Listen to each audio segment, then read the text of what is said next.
Hello నమస్తే నేను Prasanna Bharathi guest with జాటివి కార్యక్రమానికి స్వాగతం సుస్వాగతం ఈ రోజు మన ముందున్న guest high court advocate D Ram Reddy garu అసలు ఇప్పుడు కొత్త లా వస్తుంది అసలు ఈ కొత్త లా రావడానికి కారణాలు ఏంటి అసలు ఇప్పుడు లా అండ్ ఆర్డర్ తెలంగాణలో గాని ఆంధ్రప్రదేశ్లో గాని ఎలా ఉంది ఇలాంటి ఎన్నో ప్రశ్నలు ఆయన మాటల్లోనే ఆయన అడిగే తెలుసుకుందాం హాయ్ సార్ నమస్తే నమస్తే అండి ఎలా ఉన్నారు సార్ బాగున్నారు సార్ ఇప్పుడు జూలై 1 నుంచి కొత్త లా వస్తుంది అసలు ఎందుకని పాత లాని మార్చి కొత్త లా తెస్తున్నారు సార్ అది జూలై 1 నుంచి ఎందుకంటే 2023లోనే అమెండ్మెంట్ అయింది సెంట్రల్ గవర్నమెంట్ పార్లమెంట్లో పెట్టి కూడా దాన్ని పాస్ చేసింది బిల్ పాస్ చేసిన తర్వాత 2023 తర్వాత ఏదైతే ఇండియన్ పెనల్ కోడ్ కానీ ఇండియన్ ఎవిడెన్స్ యాక్ట్ కానీ క్రిమినల్ ప్రొసీజర్ కోడ్ కానీ ఎప్పుడో బ్రిటిష్ పాలన నుంచి ఉన్న చట్టాలు అవి ఆ 1860 1872 ఇవన్న చట్టాలన్నిటిని కూడా చేంజ్ చేసి ఇప్పుడు 2023 కింద ఐపీసీ ప్లేస్లనేమో బిఎన్ఎస్ తెచ్చారు క్రిమినల్ ప్రొసీజర్ కింద ఉన్న చట్టం ప్రకారం దాని ప్లేస్లో బిఎన్ఎస్ఎస్ తెచ్చారు ఎవిడెన్స్ యాక్ట్ కింద ఉన్నదేమో బిఎస్ఏ తెచ్చారనమాట ఇవి ఎందుకంటే ప్రజల లోపల జరుగుతున్న ఏదైతే బాలికల మీద కానీ మహిళల మీద కానీ జరుగుతున్న అత్యాచారాలకు పకడ్బందీగా ఎందుకంటే వాళ్లకు పనిష్మెంట్ ఇవ్వడానికి చట్టాలు తెచ్చారు క్రిమినల్ లా అనేది చాలా ఇంపార్టెంట్ 29 రాష్ట్రాలలో కూడా ఈ 3 చట్టాల వల్లనే క్రిమినల్ లా మొత్తం చేంజ్ అయింది జూలై 1 నుంచి అమలు అవుతున్నాయి ఏవైతే కేసులు ఇంతకుముందు పోలీసు వాళ్ళు ఏవైతే బుక్ చేసేది ఇండియన్ పెనల్ కోడ్ కింద బుక్ చేసిన కేసులు ఏదైతే అఫెన్స్ను బట్టి నేరాన్ని బట్టి ఆ కేసు యొక్క తీవ్రతను బట్టి ఆ కేసులు దాని కింద కేసులు అఫెన్సులు రిజిస్టర్ చేస్తారనమాట ఆ కేసులు రిజిస్టర్ చేసినప్పుడు ఏం చేయాలంటే ఇప్పుడు బిఎన్ఎస్ కింద రిజిస్టర్ చేస్తారనమాట భారతీయ నాగరిక సురక్ష అనమాట భారతీయ నాగరిక సురక్ష కింద కేసులు బుక్ చేస్తారు ఆ కేసులు బుక్ చేసినప్పుడు దాని మీద మన ప్రొసీజర్ ఎట్లా ఉంటుందంటే దీని మీద మనము మళ్ళీ కేసులో హౌ టు ఫైల్ బెయిల్ అనేది హౌ టు ట్రయల్ అనేది ఇవన్నీ కూడా దాని మిగతా సెక్షన్లు బిఎన్ఎస్ఎస్ కానీ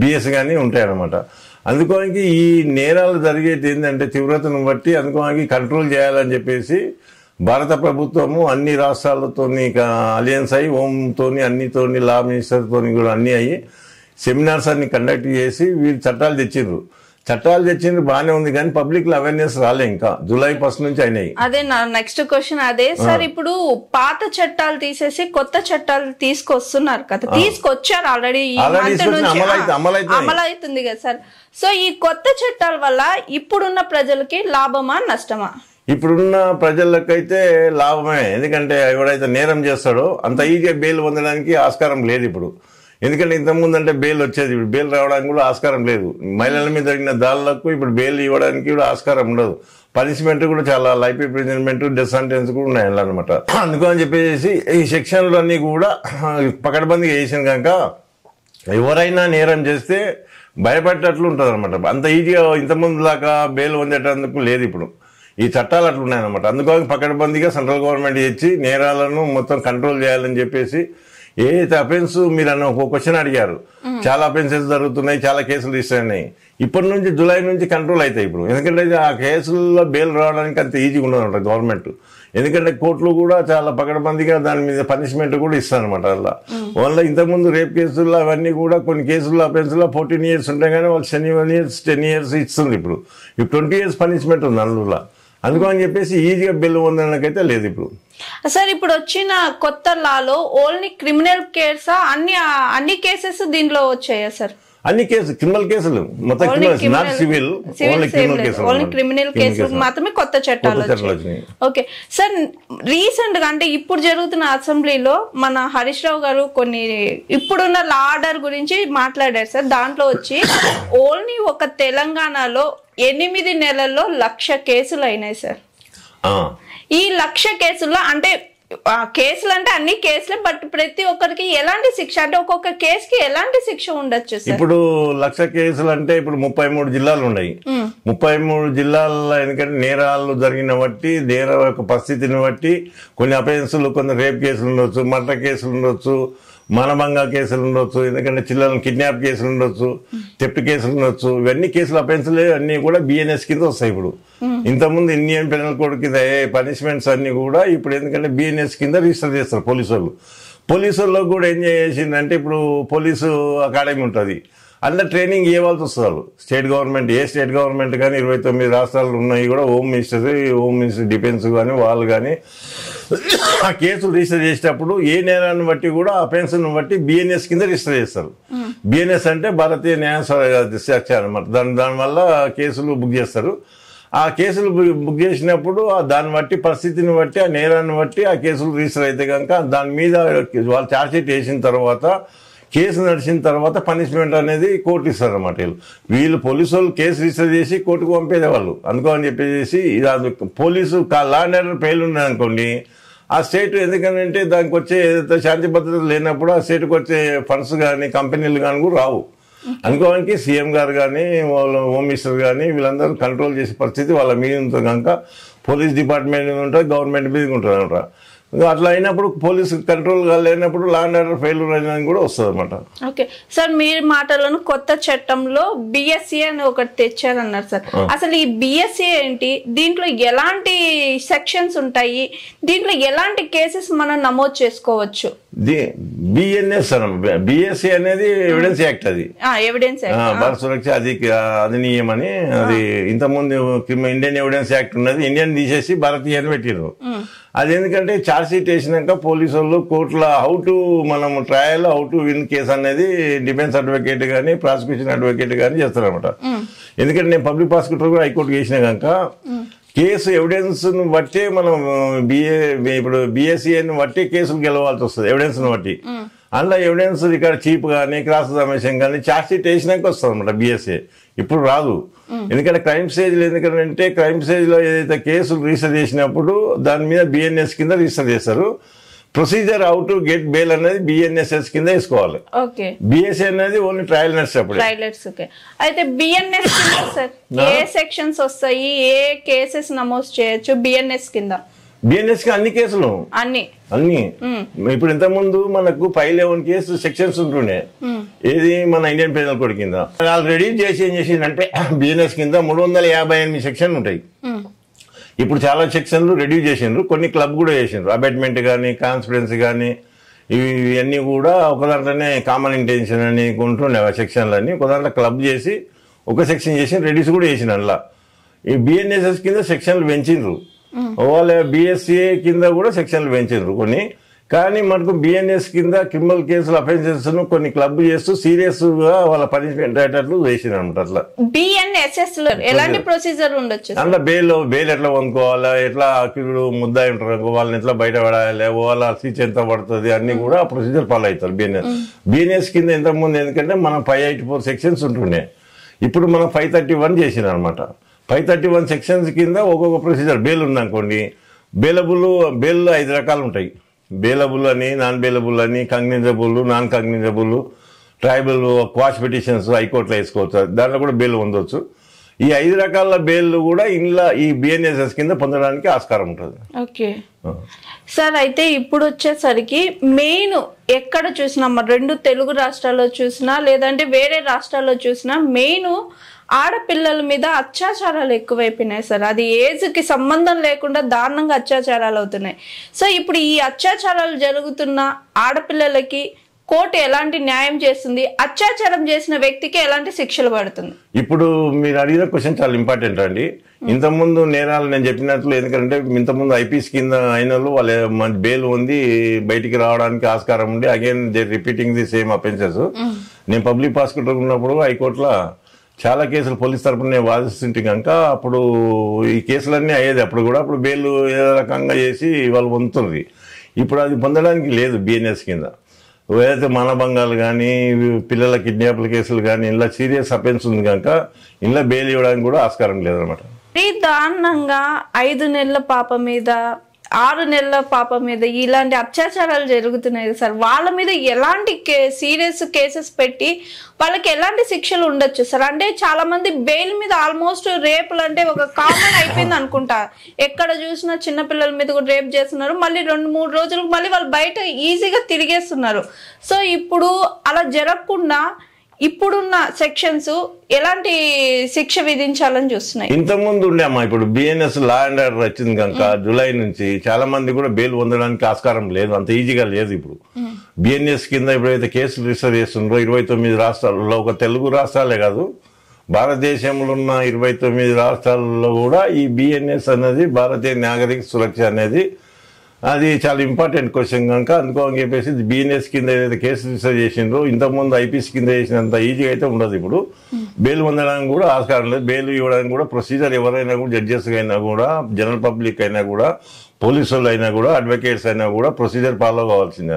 సార్ మీరు ఆల్రెడీ మా ఛానల్ కి ప్రీవియస్ కొన్ని వీడియోస్ ఇచ్చారు సార్, దాంట్లో కొంతమంది కొన్ని కామెంట్స్ లో కొన్ని క్వశ్చన్స్ అడిగారు సార్. ఆ క్వశ్చన్స్ కూడా నేను మిమ్మల్ని అడుగుతాను, దానికి ఆన్సరు. ఇది వచ్చేసరికి భయ రాజు అనే అతను మీకు కామెంట్ చేశారు సార్ మీ వీడియోకి. సార్ నమస్కారం, ప్రభుత్వ భూమి నాకు కావాలి, అది గొడవల్లో ఉంది, ఇందులో సరైన డాక్యుమెంట్ లేనందున డిఎస్పి ఆదేశాల మేరకు మండల మెజిస్ట్రేట్ కోర్టు ద్వారా ఎంఆర్ఓ గారు 145 విధించారు. ఒక అతను 145 సెక్షన్ అతిక్రమించిన ఎంఆర్ఓ ఎస్ఐ గారు చర్యలు తీసుకోలేదు. ఈ విషయమై జేసీ ఆర్డీఓ ఎస్పీ గారికి కంప్లైంట్ ఇచ్చినా వారిపై ఎటువంటి చర్యలు తీసుకోలేదు. సివిల్ కోర్టు ద్వారా ప్రైవేట్ కంప్లైంట్ వెయ్యొచ్చా? పూర్తి సమాచారాన్ని తెలుపగలరు. అమ్మా, ఇది 145, 144 అనేది కూడా 141 అనేది కూడా ఈ క్రిమినల్ ట్రెస్పాస్ కింద వస్తాయి. ఆ క్రిమినల్ ట్రెస్పాస్ కింద ఇచ్చినప్పుడు కన్సర్న్ పోలీసు వాళ్ళు ఎందుకంటే అందులో కగ్నిజబుల్, నాన్ కగ్నిజబుల్ అని ఉంటాయి. కగ్నిజబుల్ అంటేనేమో నేరం విచారణ చేయడానికి ఆస్కారం ఉంటుంది.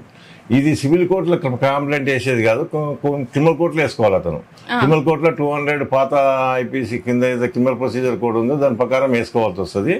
ఆ క్రిమినల్ కోర్టుకు వేసిన తర్వాత ఇది ఏంటంటే నాన్ కాగ్నిజబుల్ దాంట్లో పోలీసు వాళ్ళు కేసు రిజిస్టర్ చేయరనమాట. ముందు వాళ్ళ పబ్లిక్ ఎవరైనా కూడా గుర్తుపెట్టుకోవాలి ఏంటంటే మనకు కాగ్నిజబుల్, నాన్ కాగ్నిజబుల్ అన్ని అఫెన్సెస్ ఉంటాయి క్రిమినల్ లాలో. అంటే విచారించదగినవి, విచారించదగనివి. విచారించదగినవి అయితేనేమో పోలీసు వాళ్ళు కేసు రిజిస్టర్ చేస్తారు. విచారింపదగనప్పుడు మనము కోర్టుకు అప్రోచ్ కావాలి. డైరెక్ట్ పోయి అతను అప్లికేషన్ పెట్టుకోవచ్చు, ఏదైనా అడ్వకేట్ ఎంగేజ్ చేసుకోవచ్చు. ఎంగేజ్ చేసుకున్నప్పుడు వాళ్ళు దాని మీద కాంగ్రెస్ తీసుకొని ఎవరైతే నేరస్తున్నారో అతను సమన్వయం ఇవ్వడానికి ఆస్కారం ఉంటుంది అనమాట. అది మెయిన్ అనమాట. ఓకే సార్, అయితే చాలా మంది ఇంత ముందు 144 సెక్షన్ ఉంది, ఇప్పుడు ఆ సెక్షన్ ఉందా తీసేసారు? అంటే కొత్త చట్టం వచ్చింది కదా సార్, కొత్త లా వచ్చింది కదా, అందుకని నేను ఉంటుంది 144 అనేది కంపల్సరీ. దాని ప్లేస్ లో వేరే బిఎన్ఎస్ కింద బుక్ చేస్తారు. బిఎన్ఎస్ కింద బుక్ అవుతాయి. ఓకే, ఇంకొక అతను వచ్చేసరికి సార్ పోలీసు నాకు 164 స్టేట్మెంట్ మెజిస్ట్రేట్ దగ్గరికి తీసుకెళ్లాడు, బట్ యాక్సిడెంట్ ని రెన్యూ చేశారు, 30 రోజులు జైల్లో ఉంచారు. ఇది ఎట్లా సార్ పాసిబుల్ అవుతుందని అడిగారు సార్. అది ఎందుకంటే 164 అనేది ఏదైనా లాస్ట్ చివరిలో ఆత్మహత్యలు గానీ యాక్సిడెంట్ అయినప్పుడు డెత్ వాళ్ళ హాస్పిటల్ ఉండి ఐసీలో ఉన్నప్పుడు చనిపోతాడని అన్నప్పుడు 164 రికార్డ్ చేస్తారు. అది మేజిస్ట్రేట్ అన్న చేయొచ్చు, మేజిస్ట్రేట్ లేనప్పుడు డాక్టర్ అన్న చేయొచ్చు, లేకుంటే ఐఓ ఇన్వెస్టిగేషన్ ఆఫీసర్ కూడా చేయొచ్చు అనమాట. 164 చేసినప్పుడు ఏదైతే ఉంటుందో పోలీసు వాళ్ళు క్రిమినల్ ప్రొసీజర్ కోడ్ కింద బుక్ చేసేది, అది స్టేట్మెంట్ రికార్డ్ చేసేది. ఇప్పుడు 164 గానీ, 162 గానీ, 161 గానీ ఇవన్నీ కూడా పోలీసు స్టేట్మెంట్స్ అంటారు. అది ఇప్పుడు బిఎన్ఎస్ఎస్ కింద రికార్డ్ చేస్తారు. ఆ 164 అనేది ఎవిడెన్స్ అనేది చాలా పవర్ఫుల్. ఎందుకంటే డైనింగ్ రిప్యుటేషన్ లాగా ఈక్వల్ ఉంటారు అనమాట. వాళ్ళు 164 రికార్డ్ చేసినాక అతను చనిపోతే కూడా ఆ రికార్డును కోర్టు కన్సిడర్ చేస్తారు అనమాట. ఈ 161 కొద్ది కూడా 164 చాలా పవర్ఫుల్ ఎవిడెన్స్ అనమాట. అది మెయిన్ అనమాట. ఓకే సార్, ఇంకొకటి వచ్చి ఇప్పుడు మెయిన్ స్టూడెంట్స్ మీద కూడా కాలేజీ వాళ్ళు చాలా దారుణంగా బిహేవ్ చేస్తుంది సార్. అది ఎలా అంటే ఇప్పుడు ఒక స్టూడెంట్ ఫీజులు లక్షలు కట్టలేని సిచ్యువేషన్ లో ఉంటే వాళ్ళ సర్టిఫికేట్స్ అడుగుతారు. అంటే ఫస్ట్ ఇయర్ చదివేటప్పుడు ఫస్ట్ ఇయర్ కాలేజీ ఫీ మొత్తము వాళ్ళు కట్టేశారు, బట్ ఇంకా సెకండ్ ఇయర్ కి వాళ్ళకి ఆ స్తోమత లేకుండా సర్టిఫికేట్స్ ఇమ్మంటున్నారు, కానీ కాలేజీ వాళ్ళు ఇవ్వని అంటున్నారు. అంటే ఇది ఎడ్యుకేషన్ ఏమంటారంటే ఎడ్యుకేషన్ లో ఇది ఒక దారుణమైన ఏమంటారు దాన్ని. సో అప్పుడు వాళ్ళ పేరెంట్స్ పరిస్థితి ఏంది? ఈ స్టూడెంట్స్ కి కాలేజీ వాళ్ళు సర్టిఫికేట్స్ ఇకపోతే ఎలాంటి చట్టాలు వర్తించవచ్చు, ఎలాంటి సెక్షన్స్ వేసుకొని వాళ్ళు కేసు ఫైల్ చేసుకోవచ్చు సార్? ఇప్పుడు వాళ్ళు సర్టిఫికేట్లు ఇస్తున్నారు అనేది అది ఇల్లీగల్. ఏదైనా కూడా సర్టిఫికేట్ వెరిఫికేషన్ అయిన తర్వాత ఎవరైనా కూడా రిటర్న్ చేయవలసిందే. రిటర్న్ చేయని పరిస్థితులు ఉంటే పోలీసులకు పోయి కంప్లైంట్ ఇస్తే వాళ్ళు ఎందుకంటే ఫోర్సిబుల్ ఎక్సెషన్ కింద వస్తుంది కనుక క్రిమినల్ అఫెన్స్ కింద వస్తుంది. ఇప్పుడు మనం ఇంతకుముందు ఐపీసీ కింద బుక్ చేసేవాళ్ళు 387, 382 ఎక్సెషన్ కింద వస్తుంది. అట్లా అడగకూడదు, వాళ్ళు అడిగితే కూడా అఫెన్స్ అది 420 కింద, చీటింగ్ కింద, ఎక్సెషన్ కింద మిగతా కేసులు కూడా పెట్టవచ్చు. వాళ్ళు ఇయ్యనంటే కూడా థెఫ్ట్ కేసు కూడా పెట్టవచ్చు. బలవంతంగా తీసుకున్నారు ఇప్పుడు అన్ని కూడా పెట్టడానికి ఆస్కారం ఉంటుంది అనమాట. అందుకోనికి వాళ్ళు పేరెంట్స్ ఏం చేయాలంటే వాళ్ళు ఇయ్యనప్పుడు ఉంటే రైటింగ్ లో అడగాలి. రైటింగ్ లో అడిగినప్పుడు రైటింగ్ లో వాళ్ళు దానికి ఏం రిప్లై ఇస్తారో చూసుకోవాలి. ఆ రైటింగ్ లో ఇయ్యనప్పుడు వీళ్ళు పోలీస్ స్టేషన్ కి అప్రోచ్ కావాలి. పోలీసు వాళ్ళు కేసు రిజిస్టర్ చేయనప్పుడు అన్నట్లు ప్రైవేట్ కంప్లైంట్ వేసుకొని కోర్టులు ఇలా ఎవిడెన్స్ రికార్డ్ చేసి పోలీస్ స్టేషన్ కు డైరెక్షన్ ఇవ్వడానికి కూడా ఆస్కారం ఉంటుంది. అంటే ఈ ప్రొసీజర్ జరిగే అంతలోపు 1 year అయిపోయి అబ్బాయికి ఎడ్యుకేషన్ పాడైపోద్ది కదా. అట్లానే చాలా మంది కూడా డబ్బులు అడిగినంత డబ్బులు ఇస్తున్నారు, అడిగినంత మన ఎందుకంటే వీళ్ళే ప్రోత్సాహం చేస్తున్నారు పేరెంట్స్ కనుక. ఎవరన్నా తెగింపు చేసేసి వస్తే మటుకు వాళ్ళు నేరం కంపల్సరీ శిక్ష పడుతుంది వాళ్ళకి. ఆ స్కూల్ మీద కాలేజీ మీద కూడా వాళ్ళు సీజ్ చేయడానికి హైకోర్టుకు అప్రోచ్ అయ్యి రిట్ పిటిషన్ వేసుకున్నట్లయితే ఆ కాలేజీలను స్కూళ్ళను కూడా సీజ్ చేయడానికి ఆస్కారం ఉంటుంది. హైకోర్టులో వేసుకోవచ్చు అనమాట, రిట్ పిటిషన్ వేసుకోవచ్చు. ఇచ్చేస్తే హైకోర్టు దాని మీద డైరెక్షన్ ఇవ్వడానికి ఆస్కారం ఉంటుంది. పోలీసుల్లో కూడా డైరెక్షన్ ఇచ్చేసి వీళ్ళ మీద ఇమీడియట్లీ క్రిమినల్ యాక్షన్ తీసుకోమని చెప్పడానికి కూడా ఆస్కారం ఉంటుంది. ఓకే సార్, ఇప్పుడు పోలీసు వాళ్ళు కొన్ని కేసెస్ లో డైరెక్ట్ ఇన్వాల్వ్ అయిపోతారు సార్. అలా పోలీసు వాళ్ళు ఇన్వాల్వ్ అయిపోతే పోలీసు వాళ్ళ మీద కూడా ఈ కోర్టులో యాక్షన్ తీసుకుంటే వాళ్ళ మీద కూడా ఎలాంటి సెక్షన్స్ ఉండొచ్చు సార్? వాళ్ళ మీద ఏదైతే నేరం చేస్తారో ఆ నేరం కంపల్సరీ ఉంటాయి. పేపర్ చూస్తలేమే ఈ మధ్య కాలం మహిళల మీద, కానిస్టేబుల్ మీద మానభంగాలు చేస్తే కూడా ఈ బిఎన్ఎస్ కింద, ఈ ఐపీసీ కింద చేసి వాళ్ళు రిమూవల్ కూడా చేస్తున్నారు. గవర్నమెంట్ కూడా ఇమీడియట్లీ యాక్షన్ తీసుకుంటుంది వాళ్ళ మీద. హోంగార్డు మహిళలు రాత్రిపూట డ్యూటీ చేసి వాళ్ళ మీద దారుణంగా చేయడము, వాళ్ళని అత్యాచారాలు చేయడం వాళ్ళ మీద కూడా చేసి కూడా రిమూవల్ చేయడానికి కూడా ఆస్కారం ఉంటుంది. అదేమో డిపార్ట్మెంట్ ఉంటుంది. క్రిమినల్ యాక్షన్ మటుకు సేమ్ ఉంటుంది. మళ్ళీ రేప్ కేసు కింద కూడా ఈ కేసులు బుక్ చేసేసి వాళ్ళ మీద గవర్నమెంట్ ఎంప్లాయీ కనుక దాని కింద 354 ఈ rape case, modesty, women modesty ఇవన్నీ కేసులు వస్తాయి. వాళ్ళు బెయిల్ పొందడానికి కూడా ఆస్కారం ఉండదు, జాబ్ కూడా పోతుంది. సార్ ఇంకొకటి మన అంటే ఇప్పుడు ఈ ఆంధ్రప్రదేశ్, తెలంగాణ వీటిల్లోనే కాకుండా అన్ని స్టేట్స్ లో బాగా స్కామ్ అయ్యేది వచ్చేసరికి online loans sir. Online loans వల్ల చాలా మంది లోన్స్ తీసుకొని ప్రాణాలు కూడా కోల్పోతున్నారు. రీసెంట్లీ ఈ రోజు బెంగళూరులో ఒక అబ్బాయి ఆన్లైన్ లోన్ కట్టలేక చనిపోయిన, సూసైడ్ చేసుకొని. సో ఈ ఆన్లైన్ లోన్స్ వల్ల ఇన్ కేస్ వాళ్ళు కట్టలేని పరిస్థితిలో ఉంటే అంటే కట్టలేని పరిస్థితిలో ఉన్న పర్సన్ ఎలాంటి కేసు వేసుకోవచ్చు? వీళ్ళకి ఏమైనా కోర్టు హెల్ప్ చేస్తుందా? ఈ ఆన్లైన్ లోన్స్ నుంచి వీళ్ళని రక్షించగలుగుతుందా? దానికి ఏమైనా సెక్షన్స్ ఉన్నాయా? ఉంటాయి, కంపల్సరీ ఉంటాయమ్మా. ఎందుకంటే బెదిరింపులు ఈ మధ్యకాలం నాకు కూడా చాలా మంది ఫోన్లు చేస్తూ ఉంటారు.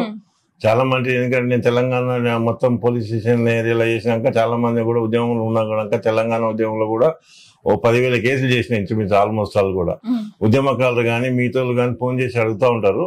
దాని మీద నేను చేసినంటే ఎవరైతే లోన్ తీసుకున్నారో, ఎంత అమౌంట్ తీసుకున్నారో, ఎంత అగ్రిమెంట్ ఉంటేనే దానికి లేబుల్ ఫర్ పేయింగ్ అనమాట. ఏది లేకుండా ఫోన్ మీద పే చేసిన అంటే కూడా తప్పది. వాడు పే చేసినాక రిటర్న్ వాళ్ళ అమౌంట్ పే చేసినాక కూడా మళ్ళీ again the demanding the interest, other things అనమాట. ప్రాసెస్ ఫీస్ అని అది అని ఇవన్నీ తప్పనమాట. వాళ్ళు ఇమీడియట్లీ అది ఎవరైతే చేసినా ఫోన్ నెంబర్ తీసుకుపోయి కన్సల్ట్ పోలీసులు కంప్లైంట్ ఇచ్చినట్లయితే వాళ్ళ మీద కేసు రిజిస్టర్ చేసి వీళ్ళు న్యాయం జరగడానికి ఆస్కారం ఉంటుందమ్మా. ఓకే, అంటే ఈ కేసు పెట్టుకునే ఎలాంటి సెక్షన్స్ ఉండొచ్చు సార్ వీళ్ళ మీద? ఈ ఆన్లైన్ యాప్ వాళ్ళ మీద మనం ఎలాంటి సెక్షన్స్ కింద కేసు నమోదు చేసుకోవచ్చు? వీళ్ళ మీద 420 cheating case, extortion, forgery case. ఎందుకంటే అమౌంట్ ఇచ్చినాక కూడా మళ్ళీ దాన్ని క్రియేట్ చేసి డాక్యుమెంట్ తీసుకున్న కనుక దాని మీద ఫోర్జరీ కేసు వస్తుంది. వాళ్ళే చాలా మంది బ్లాక్ చెక్స్ తీసుకుంటారు, అది అఫెన్స్. అది వాళ్ళ ఫోన్ వాళ్ళ అగ్రిమెంట్ లేకున్నా కూడా మనకు అమౌంట్ ఇచ్చినట్లు ప్రామిస్ ఉన్నట్టుగా అవన్నీ కూడా అవన్నీ ఇల్లీగల్. ఏదైనా అమౌంట్ ఉంటే కూడా ఆర్బీఐ ప్రకారం, రిజర్వ్ బ్యాంక్ ఆఫ్ ఇండియా ప్రకారమే ఇంట్రెస్ట్ పే చేయాలి. వీళ్ళు ఫోన్ లైన్ లో 10%, 20% అంటే అది ఇల్లీగల్. కోర్టు కూడా యాక్సెప్ట్ చేయదు, పోలీసులు కూడా యాక్షన్ తీసుకోవడానికి ఆస్కారం ఉంటుంది. ఓకే సార్, ఇంకొకటి వచ్చి మెయిన్ గా జరుగుతుంది ఈ బ్యాడ్ కామెంట్స్ సార్, ఏదైనా వీడియో కానీ లేదంటే ఏదైనా సోషల్ మీడియాలో ఒక న్యూస్ స్ప్రెడ్ చేసినా దాని కింద వెంటనే బ్యాడ్ కామెంట్స్ వస్తున్నాయి.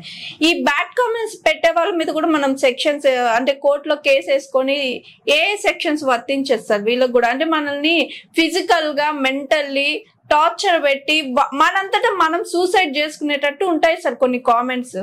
అవి కామెంట్ చేసినప్పుడు వాళ్ళ ఎందుకంటే మీకు కామెంట్ చేసిన నెంబర్ ఉంటుంది కనుక ఆ నెంబర్ మీద వేసుకొని మీ పోలీస్ కంప్లైంట్ ఇచ్చేసి దాంట్లో మీ ఇచ్చిన కామెంట్ ఏదో ప్రింట్అవుట్ తీసుకొని ఓలా కోర్టులో వేసుకున్నా కూడా కోర్టులు దాని మీద ఎందుకంటే యాక్షన్ తీసుకోవడానికి ఎవిడెన్స్ రికార్డ్ చేసి పోలీస్ స్టేషన్కి రిఫర్ చేసి వీళ్ళ మీద ఇన్వెస్టిగేట్ చేయడానికి కూడా ఆస్కారం. దాని మీద ఎందుకంటే మొత్తము ఏదైతే బిఎన్ఏ ఇంతకుముందు ఐపీసీ కింద ఏదైతే బుక్ చేశారో ఎక్స్ట్రాషన్ కింద కూడా ఈ థ్రెటనింగ్ కూడా ఇవన్నీ వస్తాయి దాని మీద. వాళ్ళు 506 ఇంతకుముందు వచ్చాయి, ఇప్పుడు బిఎన్ఎస్ కింద బుక్ చేస్తారు కనుక ఆ బిఎన్ఎస్ కింద కేసు చేసి శిక్ష పడడానికి కూడా ఆస్కారం. ఎవిడెన్స్ యాక్ట్ ఉంటుంది కనుక దాంట్లో డాక్యుమెంట్ ఎవిడెన్స్ ఉంటుంది కనుక వాళ్ళు ఎస్కేప్ కావడానికి ఆస్కారం ఉండదు. అట్లా చాలా మంది ముందుకు వచ్చి చేస్తే బాగుంటుంది. చాలా మంది నాకు కూడా ఫోన్లు చేసి ఇట్లా చేసింది సార్ కామెంట్లు అంటుంటారు కానీ అది ఎందుకు అన్నప్పుడు నేను చెప్తుంటాను నేను మీ డైరెక్ట్ పోలీస్ స్టేషన్ కోండి. పోలీసు వాళ్ళు కూడా ఫ్రెండ్లీ పోలీసు ఉన్నారు, కొంతమంది అందరూ అట్లా ఉన్నారు కనుక వాళ్ళు యాక్షన్ తీసుకోవడానికి కూడా ఆస్కారం ఉంటుంది, కేసు కూడా రిజిస్టర్ చేయడానికి ఆస్కారం ఉంటుంది అమ్మా. ఓకే సార్, మీరు అన్నట్టే 2 తెలుగు రాష్ట్రాల్లో లా అండ్ ఆర్డర్ చాలా చేంజ్ అయిపోయింది సార్.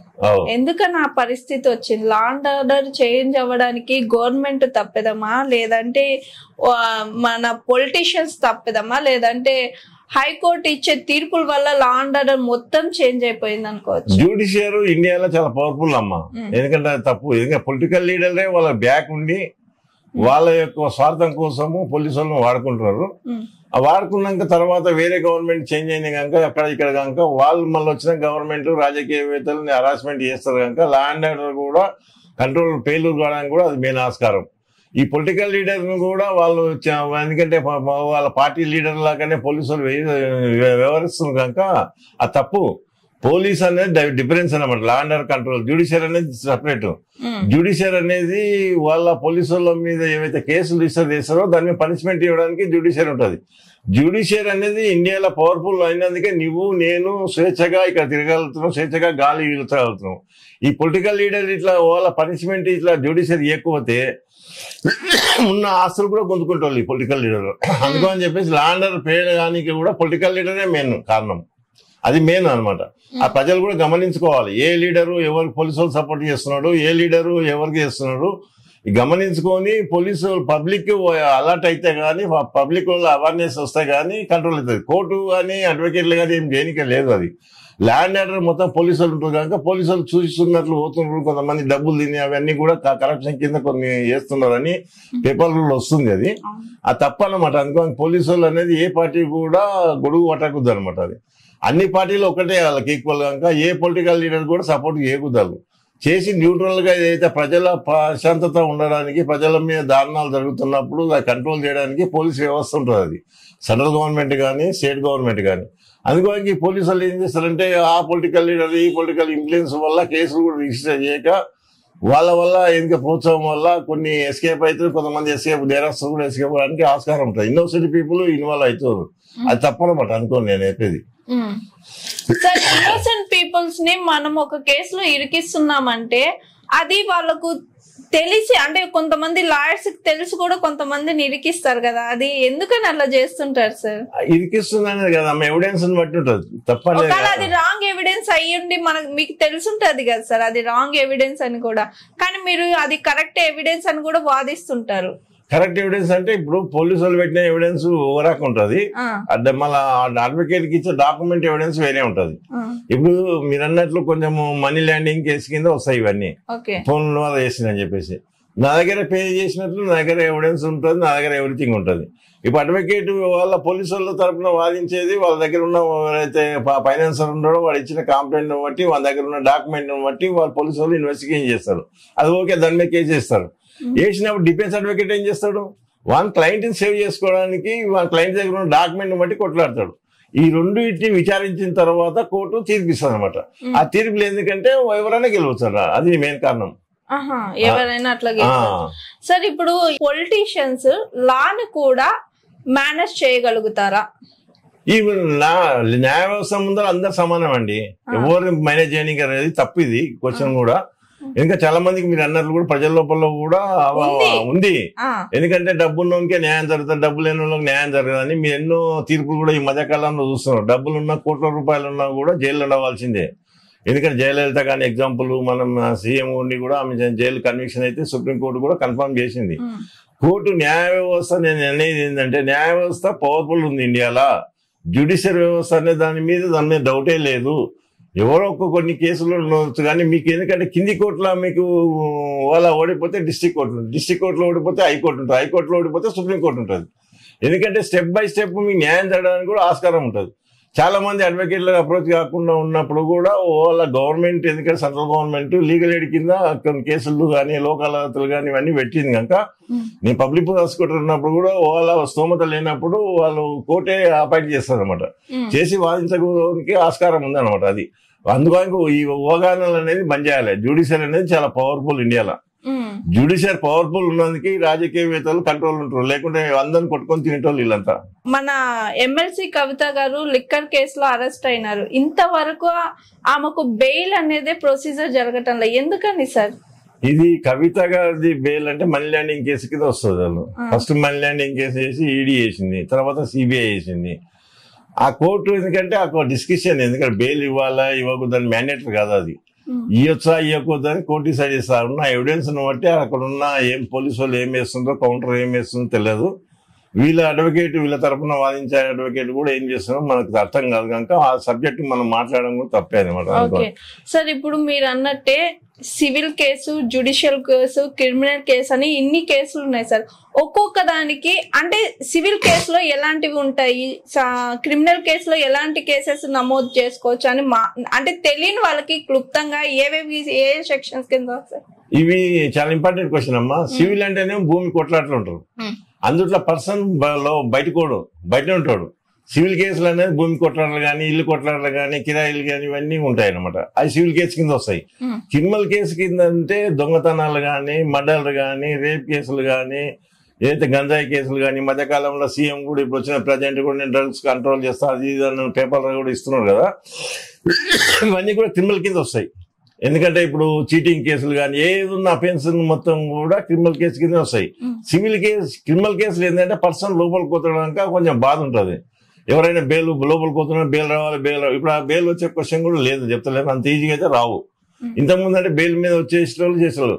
కొంతమంది మేము జడ్జి మైనస్ అవన్నీ తప్పు, అవన్నీ ఎందుకంటే తప్పుడు స్టేట్మెంట్లు. ఇప్పుడు అఫెన్స్ ను బట్టి సెక్షన్ బట్టి ఉంటాయి అనమాట. ఇప్పుడు బిఎన్ఎస్ కింద కేసులు రిజిస్టర్ చేస్తే వాళ్ళు బెయిల్ పొందడానికి కూడా ఆస్కారం ఉంది. అన్ని సెక్షన్లు అట్లా ఉన్నాయన్నమాట, పవర్ఫుల్ ఉన్నాయి. ఇప్పుడు ఎందుకంటే పోలీసులు ఏం చేయాలంటే పోలీస్ అకాడమీ ద్వారా కానీ, జ్యుడిషియల్ అకాడమీ ఉంటుంది, జ్యుడిషియల్ జడ్జెస్ వాళ్ళు కూడా పబ్లిక్ లో అవేర్నెస్ రావాలంటే సెమినార్స్ కండక్ట్ చేయాలి. టోటల్ గా సెంట్రల్ గవర్నమెంట్ కానీ, స్టేట్ గవర్నమెంట్ కానీ, లా డిపార్ట్మెంట్ ఏం చేస్తున్నో పబ్లిక్ చాలా మంది కూడా అవేర్నెస్ లేదు ఇంకా. ఎందుకంటే క్రిమినల్ లా చేంజ్ అయింది జూలై నుంచి. ఎందుకంటే వాళ్ళు ఎలక్ట్రానిక్ మీడియా కానీ, మీడియాలో ప్రింట్ మీడియా కానీ వాళ్ళ సెమినార్స్ కండక్ట్ చేసి ప్రజల లోపల పోతే ఈ అవేర్నెస్ వస్తే ఈ నేరం వల్ల ఇంత శిక్ష పడుతుంది, మాకు బెయిల్ పొందడానికి ఆస్కారం లేదు, నేరం చేయకూడదని భయపడతారు. ఇప్పుడు ఆ సెక్షన్ల గురించి నాకు నీకు మేము అడ్వకేట్లకు, జ్యుడిషియల్లకు, పోలీసులకు ముగ్గురికే తెలుసు. పబ్లిక్ లో తెలియదు బిఎస్ఏ అంటే ఏంది, బిఎన్ఎస్ఎస్ అంటే ఏంది. ఎందుకంటే ఇప్పుడు 1860లో ఉన్న క్రిమినల్ సెక్షన్ అది ఇప్పుడు వచ్చింది, అది బ్రిటిష్ పాలనలో ఉన్నాయి అవన్నీ. సార్ మీరు అన్నట్టే బ్రిటిష్ పాలనలో ఉన్న సెక్షన్స్ అన్ని ఇప్పుడు మీరు జూలై 1 నుంచి సెక్షన్స్ కొన్ని మార్చారు కదా సార్, మనం మార్చుకోవచ్చా సార్? అది లాలో ఉంది, అది లాలో ఉంది, లాలో కాన్స్టిట్యూషన్ లో ఉంటది. ఆ కాన్స్టిట్యూషన్ ఉన్నప్పుడు అంత అంతగా నేను ఎవరు మార్చారు. దాని మీద కండక్ట్ చేసిండు పార్లమెంట్ లో మెజార్టీ అప్పుడు ఉన్నప్పుడే. దాని మీద కొంత లా కమిషన్ తో కనుక లా కమిషన్ మొత్తం స్క్రూటినీ చేసినాకనే ఈ సెక్షన్ కింద పనిష్మెంట్ అయితే దాని మీద చర్చలు జరిగినాయి. జరిగిన తర్వాతనే చాలా మంది అడ్వకేట్లు కానీ జనరల్ పబ్లిక్ ఆపోజ్ చేసిండ్రు. బీజేపీ గవర్నమెంట్ ఉంది కనుక వాళ్ళకు మెజార్టీ ఉంది కనుక పార్లమెంట్ లో పాస్ అయింది. ఇప్పుడు కూడా చాలా మంది అపోజ్ చేస్తా ఉన్నారు. మీ అట్లా అన్నట్లు అమాయకులు వాళ్ళ పడితే వాళ్ళ బెయిల్ పొందడానికి కూడా ఆస్కారం లేదు. అమాయకులు కూడా ఇప్పుడు ఏం లేదనమాట. అందుకని చెప్పేసి కంపల్సరీ ఇచ్చే అనుభవించాల్సింది, అంత ఈజీగా మటుకు బెయిల్ రాదు అమ్మా. ఓకే సార్, మీరు కూడా చూస్తుంటారు న్యూస్ లో బాగా బర్నింగ్ కేసు అయితే విజయసాయి రెడ్డి, శాంతి మాధవన్ గారి కేసు బాగా బర్నింగ్ అవుతుంది సార్. అంటే ఏపీలో నేను అడిగేది క్వశ్చన్, ఏపీలో 11, 29 రాష్ట్రాలు కామన్ అంటారు. అదే అయితే ఇప్పుడు రీసెంట్ గా పోలీస్ వాళ్ళు శాంతి గారికి ఒక పంపించారు, పిటిషన్ నోటీస్ పంపించారు సార్. అదేంటంటే శాంతి గారు మీ భర్త ఎవరండి మాకు చెప్పండి అని చెప్పారు. అలా ఒక పోలీస్ వాళ్ళు ఒక మహిళకు అలా పంపించడం కరెక్టా కాదా సార్? ఇది చట్ట ప్రకారం రాంగా, చట్ట ప్రకారం రైటా ఇలా ఒక మహిళకు పంపించడం పోలీస్ వాళ్ళు? రాంగే అండి అది. పోలీసులు క్వశ్చన్ చేసి ఆమె ఒక రైట్స్ ను, ఆమెకున్న అవేర్నెస్ ను అవన్నీ మొత్తం కూడా కంట్రోల్ చేయడానికి పోలీసులు ఉంటారు కనుక ఒక మహిళను ఎందుకంటే అవమానపరిచినట్లే అది. నీ భర్త ఎవరు, నీ కొడుకు ఎవరు అని అడగదు. అది కోర్టు చూసుకుంటుంది. వీళ్ళ పోలీసు వాళ్ళకి ఏమి ఉండదు అనమాట. ఏమన్నా వస్తే పోలీసు వాళ్ళ దగ్గర కంప్లైంట్ వచ్చినప్పుడు కేసు రిజిస్టర్ చేయాలి, కోర్టుకు పంపాలి. వాళ్ళు ఏమైనా కోర్టు ఏమన్నది కాదు, తప్పది. రాంగ్ వాళ్ళ మీద యాక్షన్ కూడా తీసుకోవచ్చు. అయితే ఇదే కేసు మీద మాధవన్ గారు ఇప్పుడున్న బిడ్డకి తండ్రి నేను కాదు, సో నేను DNA కూడా రెడీ, మీరు ఎక్కడికి రమ్మన్నా నేను రెడీ, పక్కా ఎవిడెన్స్ తో వస్తాను అని ఒక మహిళ మీద నిందలు వేస్తున్నారు. అది నిజం ఉండొచ్చు, అబద్ధం ఉండొచ్చు. ఇన్ కేస్ DNAకి వెళ్ళి ఆ ఎవిడెన్స్ రాంగ్ రైట్ అని వస్తే ఎలాంటి సెక్షన్స్ కింద ఆ మీద కేసు ఫైల్ అవ్వచ్చు, లేదా అది రాంగ్ అని తేలితే ఆయన మీద ఎలాంటి సెక్షన్స్ కింద కేసు ఫైల్? ఆయన మీద డిఫమేషన్ కేసు వేసుకోవడానికి ఆస్కారం ఉంటుందండి. మహిళను అట్లా అగౌరవపరిచి, ఎందుకంటే మా భార్యాభర్తల బంధం అనేది 4 గోడల మధ్యలో ఉంటుందండి. బహిర్గతం చేయకూడదు. ఆయన వాళ్ళని డౌట్ వచ్చినప్పుడు DNA అన్నప్పుడు కోర్టులో పిటిషన్ వేసుకోవాలి. కోర్టు వాళ్ళని ఎవిడెన్స్ గానీ, ఆమె ఎవిడెన్స్ గానీ వాదనలు విన్న తర్వాత DNA టెస్ట్ పంపిస్తారు. నీవు నేను అడిగినంత మాత్రం DNA రాదు. పోలీసులు కూడా ఎగ్జామ్ చేయరు. కోర్టు నిర్ణయం తీసుకోవాలి. కోర్టు నిర్ణయం చేసుకున్నాక మీరు మీడియాల ముందర మాట్లాడి ఆ మహిళ ఇట్లా, ఈ మహిళ ఇట్లా, ఆ మహిళలను గౌరవపడటం కూడా తప్పదనమాట. మహిళలు రెస్పెక్ట్ ఇవ్వకపోతే ఇప్పుడున్న BNS యాక్ట్ కింద సీరియస్ అఫెన్స్ కూడా అవుతాయి. అందుకోసం అతను అన్నప్పుడు డిఫమేషన్ కేసు అతని మీద చేసుకోవడానికి ఆస్కారం ఉంటుంది. పనిష్మెంట్ కూడా జరుగుతుంది అతనికి. సార్ ఇలాగే సోషల్ మీడియాలో కూడా చాలా కేసెస్ వస్తున్నాయి. అంటే ఒక భర్త పోయి వేరే ఆమెతో ఉండడం, పట్టుకోవడం, ఆ భార్య పోయి రెడ్ హ్యాండెడ్ గా పట్టుకోవడం, అక్కడే కొట్టడం, మీడియాలో పబ్లిక్ చేయడం, ఇలా అంటే అవతల ఉండేది కూడా ఒక మహిళే కదా సార్, యువతలో ఉండేది మహిళే, నేను కాదను, బట్ మీడియాలో పబ్లిక్ చేస్తున్నాడు. అలాంటప్పుడు ఇలాంటి వాటి మీద మీడియా మీద కూడా ఎలాంటి అయినా కేసెస్ పెట్టుకోవచ్చు. అంటే వితౌట్ ఆమెకు ఎలాంటి మాస్క్ కానీ లేదంటే ఎలాంటి ఫేస్ బన్ చేయడం కానీ లేకుండా అట్లాగే సోషల్ మీడియాలో పెట్టేస్తున్నారు. అమ్మాయి మ్యారేజ్ కావచ్చు, మ్యారేజ్ కాకపోవచ్చు, తర్వాత అమ్మాయి ఫ్యూచర్ కూడా ఎఫెక్ట్ ఉండొచ్చు కదా సార్. సో మీడియా మీద ఏదైనా ఉండొచ్చా?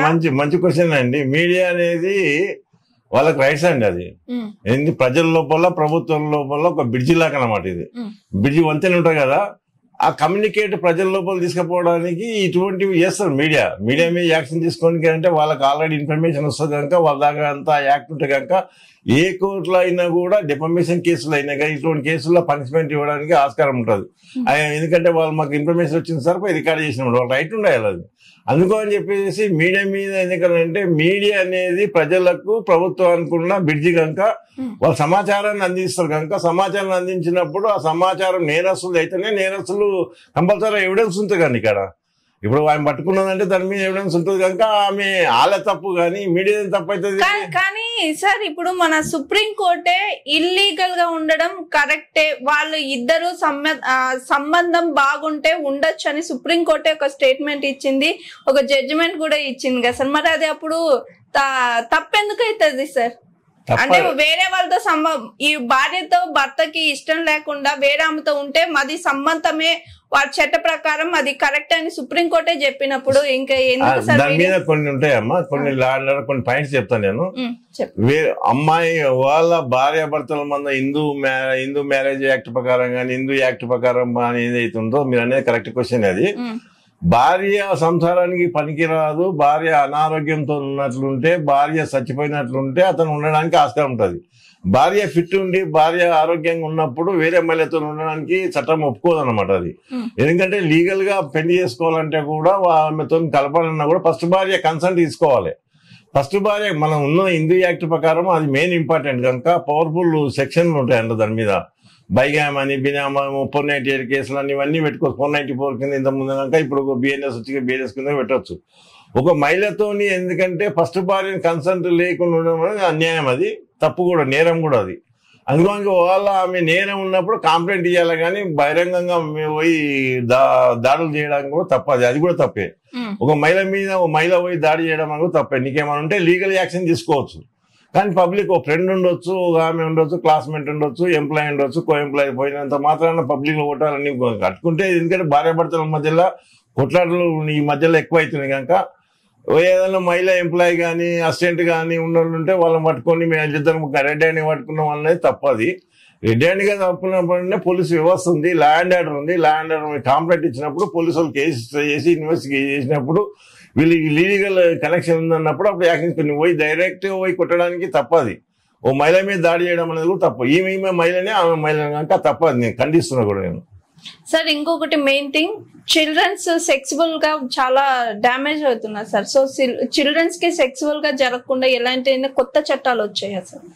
వచ్చినాయండి. జూనైల్ యాక్ట్ అని ఉంటుంది, అది ఆ జూనైల్ యాక్ట్ కింద ఆ నేరాన్ని బట్టి అక్కడ వేస్తారు కనుక మైనర్ ఉన్న వాళ్ళకు జూనైల్ కిందనే అవుతాయి కేసులు.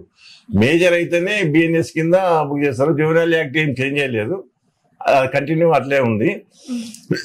వాళ్ళు ఎందుకంటే మేజర్ అయిన వాళ్ళకే బిఎన్ఎస్ యాక్ట్ అప్లై అవుతుంది. అందుకోసం చెప్పేసి మైనర్ కు ఉంటుంది, మైనర్ సపరేట్ కోర్టు ఉంటుంది అనమాట. అక్కడ ఉన్న జడ్జెస్ కూడా కోర్టు వేసుకోలేరు, గౌన్ వేసుకోవద్దు, ఆ రూల్స్ ఉంటాయి. జూనైల్ జస్టిస్ కింద మనకి ఏదైతే ఉంటారో మెంబర్స్ ఉంటారు కనుక అక్కడ కూడా జడ్జి ఉంటారు. మేము అడ్వకేట్లను కూడా వాదించేటప్పుడు కూడా కోర్టు గౌన్ వేసుకోకూడదు అనమాట. మామూలు సింపుల్ గా మీలాగానే సివిల్ రేస్ మైనర్ ఆర్గ్యుమెంట్ కానీ బెయిల్ జరుగుతున్నప్పుడు కూడా అక్కడ నేరాలు ఉంటాయి కొన్ని. ఎందుకంటే ఈ వ్యవస్థ ఎందుకంటే బాలలు కానీ బాలికల మీద కానీ చిన్న చిన్న వాళ్ళు ఇన్వాల్వ్ అవుతుందంటే ఇది టీవీ ఛానల్స్ కొన్ని ఉన్నాయి, కొన్ని ఇట్లా ఫిలిమ్స్ కానీ అవన్నీ చూసి కూడా కొంత వ్యవస్థ మీద, ఎందుకంటే పబ్లిక్ లోపల కూడా చిన్నపిల్లల మీద ఎఫెక్ట్ పడుతుంది.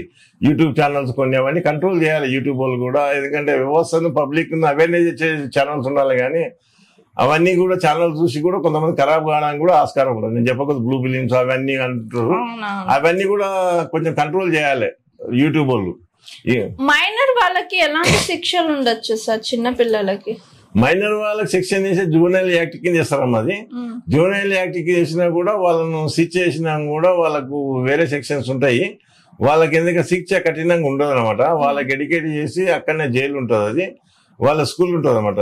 ఆ స్కూల్ లోపల అక్కడనే ట్రీట్మెంట్ ఇచ్చేసి వాళ్ళకి, ఎందుకంటే మైనర్ ఉన్నంత వరకు వాళ్ళ నుండి మేజర్ అయిన తర్వాత కోర్టు నిర్ణయం తీసుకొని వాళ్ళు రిలీజ్ చేయడానికి కూడా వాళ్ళ ప్రవర్తనలో క్యారెక్టర్ లోపల చేంజ్ వస్తే వాళ్ళు విడిపించబట్టడానికి కూడా ఆస్కారం ఉంటుంది 18 years లోపల బిలో ఉన్న వాళ్ళందరికీ. సార్ మీరు రీసెంట్ గా ముచ్చుమరి అక్కడ జరిగిన ఇష్యూ చూసే ఉంటారు, బాగా బర్నింగ్. అది కూడా ఒక అంటే 6th class చదివే అమ్మాయిని, అంటే తను మైనరే, ఆ అమ్మాయిని రేప్ చేసి చంపిన వాళ్ళ 3 persons మైనర్లే. ఒక బాబుకేమో 9 years, ఒక బాబుకేమో 12 years, ఇంకో బాబుకేమో 10 years. సో ఇప్పుడు ఈ ముచ్చుమరి కేసుని ఎలా చూడొచ్చు? ఇన్ కేస్ ఇంతవరకు ఆ పాప బాడీ కూడా దొరకలేదు సార్, బట్ దీంట్లో కూడా వాళ్ళ పేరెంట్స్ హెల్ప్ ఉంది ఆ బాడీ మిస్ అవ్వడానికి, ఆ పాప బాడీ మిస్ అవ్వడానికి. సో ఇప్పుడు ఈ మైనర్ కేసు ఎలా చూడొచ్చు సార్? ఒకవేళ ఇన్ కేసు ఆ బాడీ దొరకకపోతే ఆ పిల్లల పరిస్థితి ఏంది, వాళ్ళ పేరెంట్స్ పరిస్థితి ఏంది, వీళ్ళకి ఎలాంటి శిక్షలు ఉండొచ్చు? వీళ్ళు జనరల్ గా మనం ఏదైతే రేప్ అండ్ మర్డర్ కేసు ఉంటుందో అదే ఉంటది. శిక్ష కింద అరెస్ట్ చేసినప్పుడు వాళ్ళని, ఎందుకంటే జూనియర్ జస్టిస్ కింద ఆ కోర్టు నిర్ణయం తీసుకుంటుంది కనుక ఆ కోర్టు నిర్ణయం బట్టి, ఆ పనిష్మెంట్ బట్టి ఆ జూనియర్ జస్టిస్ కింద ఎంత ఇవ్వాలని చెప్పేసి అక్కడ జడ్జి గారు నిర్ణయిస్తారు. అది ఓకే, అక్కడ నిర్ణయించుకోవాలి, అక్కడ నిర్ణయిస్తారు అనమాట. ఆ ఛార్జ్ షీట్ ని బట్టి, ఎవిడెన్స్ ని బట్టి. నీకు శిక్ష ఎవరికంటే వాళ్ళకి వేయడానికి లేదమ్మా కోర్టు ముందర, ఎందుకంటే కోర్టు దగ్గర ఏదైనా కూడా ఎవిడెన్స్ ఉండాలి. నీకు చెప్పినా కదా బిఎస్సీ అని, భారతీయ సురక్ష అధినియం అనేది ఇప్పుడు వచ్చింది. ఇంతకుముందు ఎవిడెన్స్ యాక్ట్ ఉంది, ఇండియన్ ఎవిడెన్స్ యాక్ట్. నీది ఎవిడెన్స్ యాక్ట్ ఉంటేనే ఏ కేసు అని క్రిమినల్ లో గానీ సివిల్ లో గానీ గెలవడానికి ఉంటుంది. ఎవిడెన్స్ యాక్ట్ సివిల్ లో కూడా మనకు వస్తుంది. అట్లా అనమాట. అక్కడ ఉన్న ఎవిడెన్స్ ని బట్టి కూడా పోలీసు వాళ్ళు కరెక్ట్ ఇన్వెస్టింగ్, మీరు అంటారు కదా, పోలీసు వాళ్ళు కరెక్ట్ ఇన్వెస్టింగ్ చేస్తే అన్ని కేసులు గెలుస్తారు. పోలీస్ వాళ్ళ మీద కూడా డిపెండ్ సైడ్ లా ఉండొచ్చు కదా సార్? ఉంటది, ప్రాసిక్యూట్ చేయొచ్చు వాళ్ళని కూడా. సరిగ్గా ప్రాపర్ గా ఛార్జ్ షీట్ చేయకపోతే అవన్నీ కూడా దాని మీద ఇన్వెస్టిగేషన్ చేసినప్పుడు వాళ్ళ మీద మన డౌట్ వచ్చినప్పుడు కోర్టుకు అప్రోచ్ అయ్యి వీళ్ళు సరిగా చేస్తలేదు సార్ అని చెప్పేసి మీరు అడ్వకేట్ ని పట్టుకొని ఓ పిటిషన్ వేసుకున్నట్లయితే కోర్టు నిర్ణయించి వేరే పోలీస్ ఆఫీసర్ కూడా చేంజ్ చేయడానికి కూడా ఆస్కారం ఉంటుంది. సార్ ఇప్పుడు నేను మీ పర్సనల్ గా క్వశ్చన్స్ అడిగే ముందు ఇంకో 2-3 కామెంట్స్ ఉన్నాయి సార్, ఇంపార్టెంట్ కామెంట్స్ మీకు వచ్చినట్టువే అవి అడుగుతాను. ఇది వచ్చేసరికి లలిత రాథోడ్ మీకు అడుగుతున్న question sir. I filed a complaint, there are not arrest that person but they are talking 164 section, this is correct process and not help me sir అని పెట్టింది సార్. ఇది 164 వేసినా కూడా ఎవిడెన్స్ ఏం చెప్పిండ్రు అనేది అది ఒక మనం విక్టిమ్ ఉంటారు కదా, విక్టిమ్ యొక్క స్టేట్మెంట్ రికార్డ్ చేసినప్పుడు 164 కింద వస్తుంది అన్నది. ఎవరైనా కూడా 164 రికార్డ్ చేసిన తర్వాత అలా నేరం జరగలేదు అన్నప్పుడు కోర్టులో పిటిషన్ పెట్టుకోవాలమ్మా. కోర్టులో పరిశీలించిన తర్వాత జడ్జి గారు వాళ్ళు ఎందుకు వాళ్ళ పనిష్మెంట్ ఇవ్వలేదు అనేది కూడా జడ్జి గారు డిసైడ్ చేస్తారనమాట. మీతో ఎవిడెన్స్ పోలీసులు కరెక్ట్ ఛార్జ్ షీట్ అయినప్పుడు దానికి సపోర్టింగ్ ఎవిడెన్స్ లేనప్పుడు ఉంటే కేసు ఎందుకంటే ఓడిపోవడానికి ఆస్కారం ఉంటుంది. కరెక్ట్ ఈ లోపల పోలీసులు ఇన్వెస్టిగేషన్ చేయలే, మిగతా విట్నెస్ కూడా ఎగ్జామ్ చేయలే అని చెప్పి కోర్టుకు చెప్పింది ఒక దృష్టికి తెచ్చినట్లయితే కోర్టు నిర్ణయం చేసుకుంటారు. అలా కాదన్నప్పుడు మనం హైకోర్టుకు అప్పుడు కూడా అప్రోచ్ కావచ్చు అన్నది. Okay, next question sir. ఇది వచ్చి అశోక్ కుమార్ గారు అడుగుతున్నారు, అసలు పోలీస్ వాళ్ళకి కొట్టే హక్కు ఉందా, అలా అని లాలో రూల్ ఉందా? పోలీసులో కొట్టేది కానీ పబ్లిక్ కొట్టేది కానీ ఎవరు కూడా లా అండ్ ఆర్డర్ అనేది చాలా ఇంపార్టెంట్. కొట్టే హక్కు ఎవరికి లేదు, పోలీసులకు లేదు, ఈవెన్ పబ్లిక్ కూడా. మీరు అన్నట్లు ఇంతకుముందు ఒక మహిళ మీద పోయి దాడి చేసిన అది కూడా తప్పే. ఎవరి మీద కూడా దాడి చేయకూడదు. Law and order control, law and order మన చేతిలో తీసుకోవద్దు. ఎవరైనా కూడా ఏదన్నా కూడా చట్ట ప్రకారము మీరు పోయి మీరు పోలీసుల్లోకి ఇచ్చినట్లయితే ఇంతకుముందు చెప్పాను కదా, కంగ్నిజబుల్ నాన్ కంగ్నిజబుల్, విచారించదగది విచారించదగిందని. అందుకని చెప్పేసి మీరు మీరు పోయి పోలీస్ కంప్లైంట్ ఇచ్చినట్లయితే పోలీసులు దాని మీద కేసు యాక్షన్ తీసుకొని కేసు రిజిస్టర్ చేసినప్పుడు దానిలో వాళ్ళని అరెస్ట్ చేసి ఇన్వెస్టిగేషన్ చేసి కోర్టులో వేయాలి. కొట్టే హక్కు ఎవరికి లేదు, పోలీసులకు లేదు. ఓకే, ఇదే దీని మీద ఇంకొక క్వశ్చన్ సార్. ఇది వచ్చేసరికి ప్రసాద్ చౌదరి అడుగుతున్నారు, 144 సెక్షన్ కింద పోలీస్ వాళ్ళు కొట్టచ్చా? అది 144 అనేది బెయిలబుల్ అఫెన్స్ అమ్మా, కొట్టకూడదు. అందులో కొట్టడానికే లేదు. అది ఏ నేరమైనా కొట్టడానికే లేదు. నీకు ఇదే కాదు, రేప్ కేసు కానీ దొంగతనాలు కానీ 144 అనేది లా అండ్ ఆర్డర్ కంట్రోల్ అయింది. అందుకని చెప్పి ట్రెస్పాస్ కింద వస్తాయి కనుక వెంట కొట్టే హక్కు కూడా వాళ్ళకి లేదు. ఏదన్నా కూడా చట్ట ప్రకారము వాళ్ళ మీ యాక్షన్ తీసుకోనికి ఆస్కారం ఉంటుంది కనుక మీరేమన్నా కూడా బెయిలబుల్ అఫెన్స్ కనుక వాళ్ళు 7 years లోపల పనిష్మెంట్ ఉన్నవన్నీ కూడా పోలీసు వాళ్ళు ఇవ్వచ్చు. అది 41A కింద. పోలీసు వాళ్ళు ఏం చేస్తారంటే హుషారు లెక్కలు చేసి ఇవన్నీ కూడా చేసి చట్టాన్ని వాళ్ళ చేతులు తీసుకున్నారు కనుక పోలీసు వాళ్ళ మీద జడ్జి కూడా కోర్టు కూడా వాళ్ళ మీద యాక్షన్ తీసుకున్న చాలా ఉన్నాయి, జడ్జిమెంట్లు కూడా చాలా ఉన్నాయి. వాళ్ళు కరెక్ట్ అడ్వకేట్ని అప్రోచ్ అయ్యి ఏమన్నా లోకల్ గా ఉన్న కన్సర్న్ అడ్వకేట్ని అప్రోచ్ అయ్యి పోలీస్ కంప్లైంట్ కూడా పోలీసుల మీద కూడా కంప్లైంట్ ఫైల్ చేయడానికి ఆస్కారం. నేను ఎన్నో కేసులు కూడా ఫైల్ చేసిన. రెగ్యులర్ గా నాకు 100 ఫోన్లు వస్తుంది. ఎందుకంటే ఉద్యమం ఉన్నాక పబ్లిక్ ప్రాసిక్యూటర్ ఉన్నా, 2 సార్లు గవర్నమెంట్ మన హైకోర్టు మన క్రిమినల్ కోర్టు బార్ ప్రెసిడెంట్ ఉన్నా, చాలా మంది కూడా చూసి కూడా నా క్లయింట్లు కానీ మిగతాళ్ళు కానీ ఇటువంటి జరుగుతున్నాయి, ఘటనలు జరుగుతున్నాయి మీరు అన్నట్లు. కానీ కొట్టే హక్కు పోలీసులకు లేదు. పోలీసులు కొట్టినట్లంటే మీరు జడ్జి గారు కంప్లైంట్ ఇవ్వచ్చు, వాళ్ళ మీద కూడా యాక్షన్ తీసుకోవడానికి ఆస్కారం ఉంటుంది. సార్ ఇప్పుడు మీ మాటల్లోనే మీరు బార్ కౌన్సిల్ ప్రెసిడెంట్ గా ఉన్నారన్నారు కదా sir, criminal court bar. So దాంట్లో మీరు ఉన్నప్పుడు ఎలాంటి అంటే మీకు ఎలాంటి రూల్స్ అప్లై చేయడానికి మీకు హక్కు ఉండేది సార్? మాకు ఎవరైనా అమాయకులు వచ్చింది అనుకోండి, అమాయకులు వచ్చి మాకు కంప్లైంట్ తీసుకుంటలేదు సార్ అన్నప్పుడు వాళ్ళు వచ్చి మాకు కంప్లైంట్ ఇస్తుంది. ఏదైనా అడ్వకేట్ కూడా డబ్బులు తీసుకొని బెయిల్ వేయలేదు అన్నప్పుడు వాళ్ళ మేము యాక్షన్ తీసుకొని మేము బార్ కౌన్సిల్ కు పంపిస్తుంటే. అందుకని చెప్పేసి వాళ్ళ జడ్జెస్ కూడా సరిగా మాకు ఇంటర్లేరు సార్ అన్నప్పుడు కూడా జడ్జెస్ కూడా మేము రిప్రజెంటేషన్ చేసేసి వాళ్ళు న్యాయం జరిగేటట్లు చేస్తుంటాం. నేను ఎందుకంటే నా దగ్గర 490 కేసు మహిళలు వస్తుంది చాలా మంది కూడా, అలా కౌన్సిలింగ్ చేసి భర్త కుటుంబం ఇక్కడనే కొడుతున్నాడు సార్ అన్నప్పుడు కన్సర్న్ పోలీసు వాళ్ళకు ఫోన్ చేసి వాళ్ళ సిచ్యువేటర్లు కూడా చేస్తుంటాం అన్నమాట. ఓకే సార్, మీరు అంటే ఇప్పుడు మీ పర్సనల్ క్వశ్చన్, మీరు ఎక్కడ పుట్టారు అంటే ఈ లాయర్ అవ్వాలని మీకు ఎందుకు అనిపించింది? నేను మామనార్ జిల్లా నాది ఒక పల్లెటూరు మామూలు. ఎందుకంటే మాది రాజాపూర్ మండలం ఉంది, ఇంతకుముందు బాలనార్ మండలము, ఇప్పుడు జడ్చర్ల కాన్స్టిట్యున్సీ కింద వస్తుంది. ఎందుకంటే మామనార్ జిల్లాలో మాది చిన్న గ్రామం అనమాట మాది. అందుకని చెప్పేసి మా తాత ముత్తాతలు కూడా అప్పటి నుంచి కూడా భూస్వాములు అక్కడ. మా తాత పట్టువారు చేశాడు, మా ఫాదర్ చేశాడు, అందరు చేశారు కనుక అందుకని అక్కడ నుంచి కూడా నేను ఎందుకంటే లా అండ్ ఆర్డర్ చాలా మందికి అన్యాయం జరుగుతుందని అప్పుడే నేను పోరాటం చేస్తాను. అందుకని చెప్పేసి తర్వాత వచ్చి మాకు అన్యాయం జరుగుతుంది, చాలా మందికి కూడా విద్యార్థులకు కానీ మిగతాలకు కానీ అన్ఎంప్లాయ్మెంట్ అని అప్పటి నుంచి కూడా తెలంగాణ రావాలని చెప్పేసి కోరుకునేవాడిని ఫస్ట్ అనమాట. నేను 2001లో ఏదైతే మన కేసీఆర్ గారు ఏదైతే పార్టీ పెట్టినప్పుడు టీఆర్ఎస్ పార్టీ పెట్టినప్పుడు ఫస్ట్ ఫౌండర్ మెంబర్ను. 2001 నుంచి కూడా ఇప్పటి వరకు కూడా టీఆర్ఎస్ పార్టీలో ఉండము. కేసీఆర్ గారు కష్టపడుతుందని చెప్పేసి నేను ఎంతమంది అడ్వకేట్లను కూడా ప్రొవోక్ చేసి కూడా మనము బస్సు యాత్ర అని కానీ మిగతా ఏదైతే ఉంటో ఉద్యమంలో కేసులు రిజిస్టర్ చేస్తే కూడా ఆ కేసులన్నీ కూడా నేను ఫ్రీగా కొట్లాడినామ్మా. ఎక్కువ పైసా కూడా తీసుకోకుండా ఉద్యమకారులు అందరూ కూడా చెప్తారనమాట. అందరు కూడా నేను సాయం చేస్తూ నా శక్తి వరకు కూడా నేను చేశాను అనమాట. కేసీఆర్ కూడా తెలుసు, కేసీఆర్ మీద చేసిన కేసులు కానీ, కవిత మీద చేసిన కేసులు కానీ, కేటీఆర్ మీద చేసిన కేసులు కానీ, హరీష్ రావు మీద చేసిన కేసులు కానీ, ఈటెల రాజేందర్, నాయన్ నరసింహారెడ్డి వీళ్ళంతా ఉద్యమకారులు ఎవరైతే ఉన్నారో ఆ ఉద్యమకారులకు చేసిన కేసులన్నీ కూడా నేను చేసిన కనుక నాకు తెలంగాణ రావాలని ఫస్ట్ నుంచి ఉన్నది కనుక నేను 10 కూడా ఆశించలేదు. ఎందుకంటే కేసీఆర్ గారు నాకు additional public prosecutor high court appoint చేశారు. చేసిన తర్వాత అక్కడ న్యాయం జరిగింది, ఎంతమంది కూడా న్యాయం చేశాను. ఇంకా తర్వాత గవర్నమెంట్ ఫస్ట్ గవర్నమెంట్ లో 2014 ఇచ్చాను నాకు. సెకండ్ గవర్నమెంట్ వచ్చినాక మామూలు అంత ఉద్యమకాలను అవేర్ చేసింది కనుకనే ఇంకా తెలుస్తుంది అనమాట ఉద్యమకాలను. ఎందుకంటే ఇప్పటికైనా కూడా కేసీఆర్ గారు పిలుచుకొని ఉద్యమకాలకు ప్రోత్సాహం ఇచ్చినట్లయితే తెలంగాణలో ఏదైతే ఉద్యమకాలు ఉండరో ఆ ఉద్యమకాలందరికీ టికెట్లు ఇచ్చింటే మటుకము కేసీఆర్ గారు ఓడిపోయే క్వశ్చనే ఉండదు ప్రపంచ చరిత్ర లోపల. ఎందుకంటే ఏ ఉద్యమ పార్టీ కూడా ఓడిపోయిన పరిస్థితులు లేవు ఉద్యమ పార్టీ. ఎందుకంటే వాళ్ళు తెలంగాణలోకి సీట్లు ఇచ్చి వాళ్ళతో సపోర్ట్ తీసుకున్నప్పుడు ఇప్పుడు ఓటమి ఫాలో చూడవలసి వస్తుంది. కేసీఆర్ గారు ఏదైతే వేసిందో ఉద్యమం వల్ల కేసీఆర్ తెలంగాణలో ఉన్న నాయకుడు ఎవరు లేరు. కేసీఆర్కి ఎవరు ప్రాపర్ గా గైడెన్స్ లేక ఉద్యమకాలందరినీ దూరం పెట్టినందుకు ఈ పరిస్థితి వచ్చిందమ్మా. అందుకని చెప్పేసి నేను ఫస్ట్ నుంచి కూడా తెలంగాణ అంటే కోరుకుంటాను ఫస్ట్ అనమాట. ఎన్నో ఉద్యమాలు చేసినా, మీరు ఎన్నో టీవీలలో చూసినాము. ఇంతకుముందు శంకర్ గారు జైబోలు తెలంగాణ కూడా నేను యాక్టింగ్ చేసిన. అందుకని ఆయన కూడా చూసిండు జయశంకర్ ఆ యూనివర్సిటీలో అక్కడ కూడా నేను చూసిండాను. అందుకని చెప్పేసి మమ్మల్ని అందరం దూరం పెట్టినందుకే ఈ పరిస్థితి వచ్చింది అనమాట. ఇప్పుడు ఉద్యమం ఇప్పటికైనా కేసీఆర్ రిక్వెస్ట్ చేసేది ఏంటంటే ఆయన మంచోడు కనుక అవేర్నెస్ ఉంది కనుక తెలంగాణ మీద ఉద్యమకాలందరినీ పిలిచి వాళ్ళని ఒకసారి మీటింగ్ పెట్టేసి నేనున్నా మాకు ఇంతకుముందు మీకు అన్యాయం జరిగిందని అంటే ఇప్పుడు మళ్ళీ టీఆర్ఎస్ గెలవడానికి ఆస్కారం ఉంటుందమ్మా. అంటే మీరు పాలిటిక్స్ వచ్చే ఇంట్రెస్ట్ ఏమైనా ఉందా సార్? నేను ఫస్ట్ నుంచి పాలిటిక్స్ లో ఉన్నా, టీఆర్ఎస్ పార్టీలో ఉన్నా. 2001 నుంచి కూడా టిల్ నౌ వాళ్ళు చేసే పనులకు నేను వ్యతిరేకిస్తున్నా అంతే.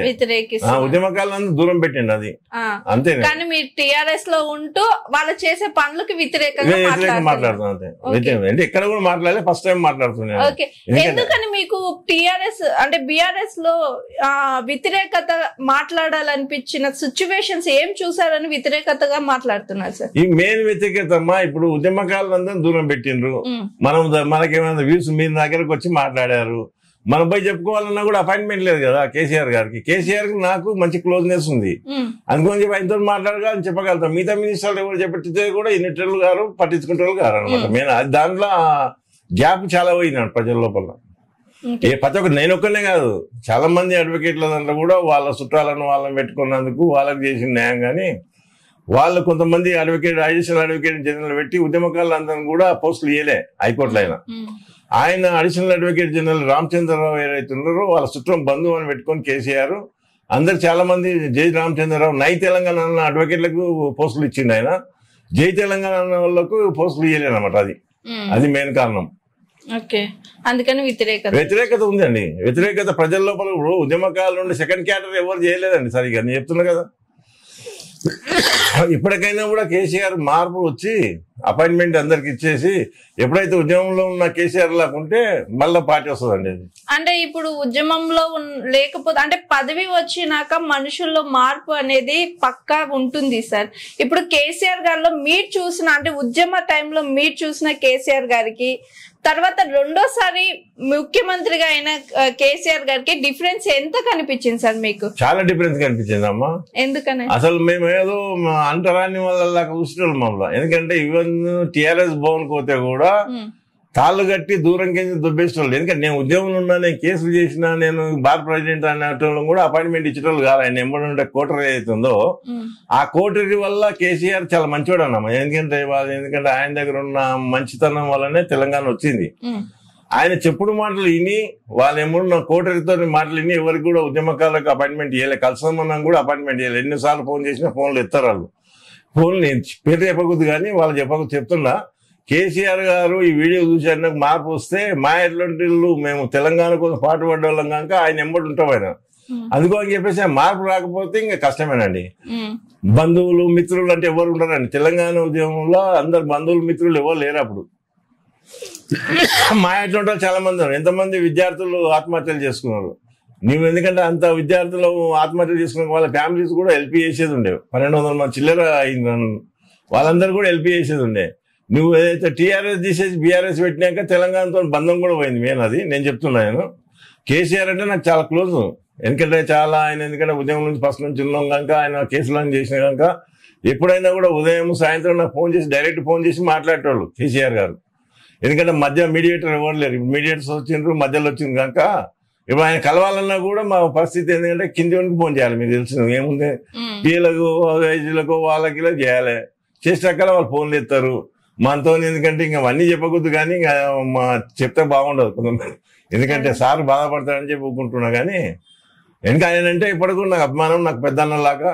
ఎన్నిసార్లు కూడా మేము క్లోజ్గా మాట్లాడుకుంటాం ఇట్లనే. అందుకని చెప్పేసి కేసీఆర్ అంటే నాకు అభిమానం కనుక కేసీఆర్ వల్లనే తెలంగాణ సాధిస్తాడని అనుకున్నా కనుక అది ఆయన వెంబడే ఉన్నా. ఎంతమంది చెప్పిన ఎంతమంది అడ్వకేట్లు వచ్చిండ్రు పోయినరు. కానీ 2001 నుంచి కూడా నేను ఒక్కనే ఉన్నది. ఎంతమంది అడ్వకేట్లు మీరు అడగండి. గవర్నమెంట్ వచ్చినాక నన్ను దూరం పెట్టింది అంతే. అంతే. ఓకే. ఆయనకి తెలియాలి, మాకు తెలియాలి, మీ అన్నట్టు తెలియాలి. అంటే మీరు చెప్తేనే నాకు కూడా తెలిసింది కేసీఆర్ గారికి మీకు అనుబంధం ఇంత ఉందని. అది కూడా మెయిన్ థింగ్. ఎందుకు అంటే ఎక్కడ చూసినా కేటీఆర్ గారితో కేసీఆర్ గారితో ఉన్న ఫొటోసే ఉన్నాయి.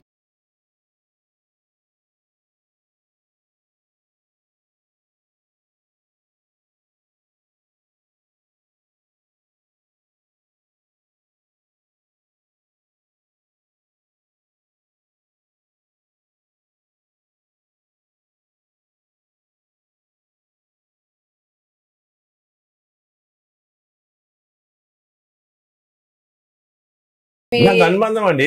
నా బిడ్డ పెళ్లికి కూడా కేసీఆర్ గారు వచ్చారు. ఎందుకంటే నో రాంగ్. ఎందుకంటే నా బిడ్డ పెళ్లికి వచ్చాడు ఆయన. పాపం అప్పుడు డిసెంబర్ జరుగుతున్నది అక్కడ. ఆయన కూడా వదిలిపెట్టి నా బిడ్డ పెళ్లికి వచ్చాడు. ఎందుకు అనుభూతి కానీ నా పెద్దన్నలాగా. నేను అనేది ఏంటంటే ఎప్పుడైనా రామన్న రామన్న అని పిలిచేటోడు ఆయన.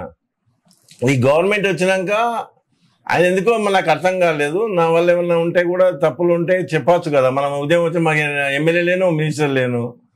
అందుకని చెప్పేసి ఆయన కనీసం అపాయింట్మెంట్ అడిగితే కూడా వెళ్ళలేదు. కింద ఉన్న గైడెన్స్ అండి చాలా మంచివాడు. ఇప్పటికైనా కూడా కలిసే రామన్న భావన అంటాడు. ఇప్పటికైనా కూడా ఆయన ఎప్పుడు కూడా రామరెడ్డి అని కూడా విలువడు ఆయన. ఆయన దగ్గర ఉన్న ఎందుకంటే మెమోరీ ఎట్లుంటుంది అంటే ఆయన 1000 మందిని పిలిచినా కూడా పేరు గుర్తుపెట్టుకుంటాడు, పేరుతో పిలుస్తాడు. ఆయన దగ్గర ఏ లీడర్ దగ్గర ఉండదు నీ పేరు ఏం పేరు ఉందని అడుగుతాడు. ఆయన అడగడు. ఆయన కేసీఆర్ దగ్గర ఉన్న బుక్ నాలెడ్జ్ కానీ అది కానీ మెమోరీ కానీ. ఈ కొంతమంది దుర్మార్గులు ఆయన ఎంబడి ఉంటోళ్ళు, కొంతమంది రాంగ్ గైడెన్స్ ఇచ్చేసి మా ఎట్లుంటే ఉద్యమకారులు మేమెందుకు ఆత్మహత్య చేసుకోవడం కూడా రెడీ ఉంటాం. ఎన్నోసార్లు మీరు టీవీలో చూడండి మీరు. నేను ఎందుకంటే ఎన్ని పాత వీడియోలు చూడండి మీరు. టీ న్యూస్లో రెగ్యులర్ కూడా నేను డిస్కషన్లో కూర్చోని. అందుకని కొంతమంది దుర్మార్గుల వల్ల నన్ను ఎందుకంటే కలవనీయకుండా చేయకుండా చేసిన అనమాట. అది ఇప్పటికైనా కేసీఆర్ అంటే అభిమానమే నాకు. నేను ఏ పార్టీలో కూడా కాలేదు. ఆయన చేసే ప్రవర్తన కానీ ఆయన చేసే నడవడికి కానీ ఆయన ఎంబడింటోళ్ళని ఇప్పటికైనా కన్నేసినట్లయితే పార్టీకి గెలవడానికి ఆస్కారం ఉంటుంది. ప్రజల లోపల ఇప్పటికైనా కేసీఆర్ అంటే అభిమానం చాలా మంది ఉండదు. అది మెయిన్.